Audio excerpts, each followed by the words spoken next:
Bismillahirrahmanirrahim. Alhamdulillah. Vassalatu vassalamu ala rasulillah.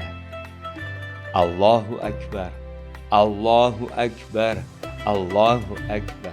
La ilaha illalloh vallahu akbar. Allahu akbar valillahil hamd.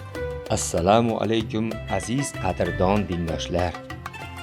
Xalqimizga xos mehr, muruvvat, bag'ri kenglik va saxovat ifodasi bo'lib kelgan Qurbon hayiti bayrami barchamizga muborak bo'lsin. Siz azizlarni hamda siz orqali oila a'zolaringiz va yaqinlaringizni o'zida islom dinining ezgu g'oyalarini yaqqol ifoda etuvchi bayramimiz Qurbon hayiti bilan chin qalbdan muborakbod etaman.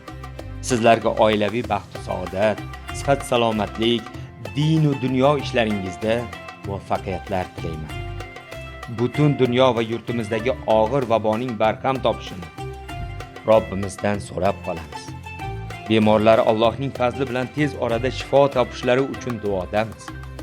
Inshaalloh bu sabrlar ortida ulkan ajrlar bor. Alloh butun olamga ofiyat va zafar bersin. Kelasi shu oy, shu kunlarga sog' salomat, ilmu taqvoda ziyodalik bilan yetib borishimizni nasib aylasin.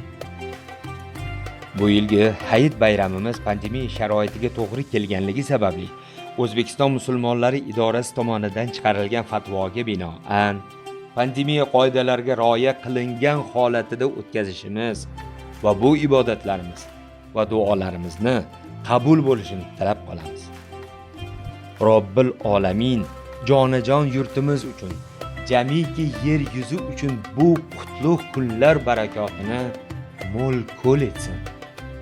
Yana bir bor hayit ayyomingiz muborak bo'lsin.